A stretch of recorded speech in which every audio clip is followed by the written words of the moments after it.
So it's summer in Wichita Falls, and there's a lot of things that happen during the summertime, but one thing in particular everyone looks forward to in our community, and it happens next month, called Hotter 'n Hell 100. Stay tuned. If you haven't heard about Hotter 'n Hell, you absolutely want to watch this video, and if you have heard, you might learn something new. Stick around. We're starting right now.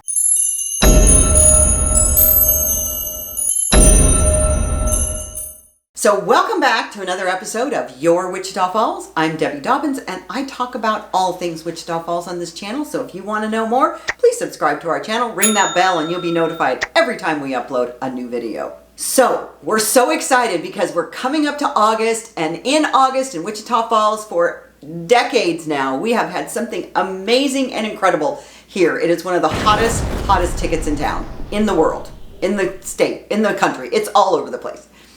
Hotter 'n Hell 100 Wichita Falls is known for many things. The world's smallest skyscraper, there's a video you could check out on that. The epicenter of Boomtown, I did a video on that. Our amazing low cost of living, got to check out our videos on the 5 greatest things in Wichita Falls. But one thing continues to stand out amongst them all, and that is the vision of Roby Christie, the Hotter 'n Hell 100. The Hotter 'n Hell 100 grew out of the efforts to find a special way for Wichita Falls to celebrate its 1982 centennial. Been around for a while.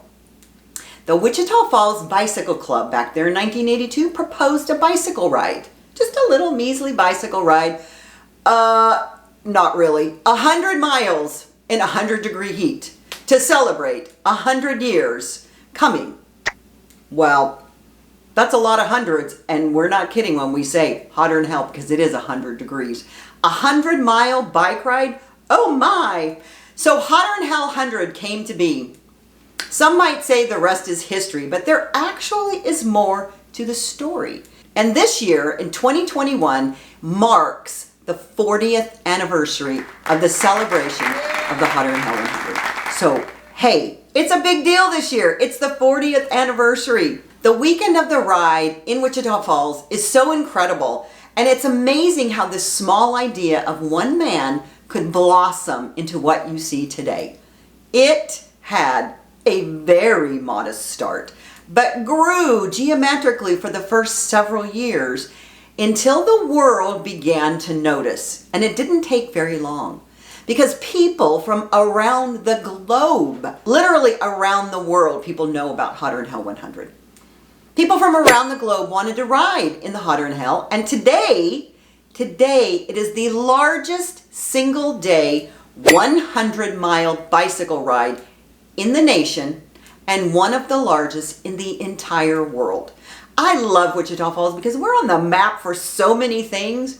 And in 2019, more than 12,000 registrants participated in the Hotter 'n Hell weekend events.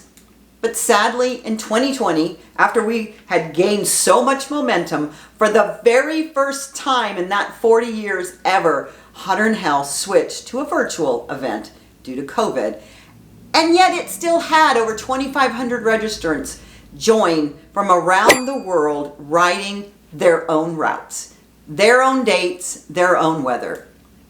And here now in 2021, Hotter 'n Hell is proud and excited to return live to Wichita Falls for this 40th anniversary celebration. So if you've never participated in Hotter 'n Hell, here's just a few fun facts about the greatest weekend on 2 wheels. You don't have to actually even ride 100 miles to participate. Wow. Because there are routes with distances of 10K, 25 miles, 50 miles, the 100K, 75 miles, and 100 miles. There's something for everybody. There's even an off-road ride. That's really challenging. It starts from the J.S. Bridwell Ag Center, and that 13 miles off-road route is a single track with quick, short climbs and drops, and the route is fun. And so riders need to be reminded that these are nature trails. They're all natural surfaces surrounded by trees and water and wild animals and pointy objects and poison ivy. So don't take this lightly. Make sure you come prepared. But off-roading, which a lot of bikers love these days, requires caution and skill from the rider. So just go in there with your eyes wide open and know that you might probably want to train for that portion. They sweep the trail for survivors after this race because, as I said, it's natural terrain. But for those who attempt this rather challenging endeavor for the first time, be assured there are MASH units at every rest stop and at the finish line.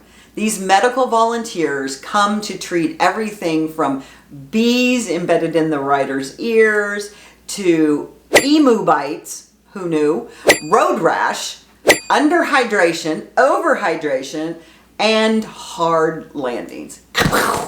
They've seen everything, so they're prepared for everything. And if this ride were not fun enough, there's the added bonus of Finish Line Village. This is an elaborate food and entertainment venue adjacent to the Hotter Than Hell Endurance Finish Line and Consumer Show.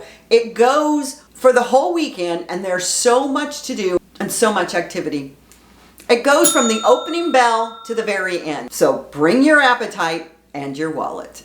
And of course, we have to mention the amazing spaghetti dinner the night before so the riders can carb up. You don't have to be a rider to go. And the breakfast buffet in the morning of the race. There's so much to do during Hotter Than Hell weekend, and all of the businesses here actually cater to all of the people that are riding and to the great influx of people that are visitors to our community during that weekend. Being known worldwide for this event is incredible, and who would have imagined that another amazing invention sprouted from this race? So here's a cool, fun trivia fact. You may have heard of Camelbak. Well, bicycle enthusiast Michael Edison was competing on our little Hotter Than Hell 100, and over 4 days in this grueling summer heat in Wichita Falls, Texas, water is pretty vital to surviving the race. Well, back then, there were very few places to refill. It wasn't as well stocked and maintained as it is now. So, left alone, Edison, an emergency medical technician by trade, came up with a solution on the fly. He filled an IV bag with water, slipped it into a white tube sock, yes, an actual tube sock, and stuffed the whole contraption into the back of his back jersey. And then he threw this hose over his shoulder and clamped it, shut it with a clothespin. So hands-free hydration was born right here in Wichita Falls during Hotter Than Hell. And the rest, they say, is history. So if you're new to Wichita Falls, please mark your calendars for August 26th through 29th. The greatest weekend on two wheels is live again in Wichita Falls. And you can enter the race, watch the race, enjoy the Finish Line Village, share in a pub crawl, enjoy the hubbub, or just sit in your air-conditioned living room and watch all the riders go by on your local TV. Because yes, it is televised. Just know that the town is abuzz when it's Hotter Than Hell weekend, and we love it. There is something for everyone with Hotter Than Hell 100 in Wichita Falls. So get your bikes on, and as I always say, y'all come back now, you hear? And stay tuned for a couple of new videos. Bye-bye.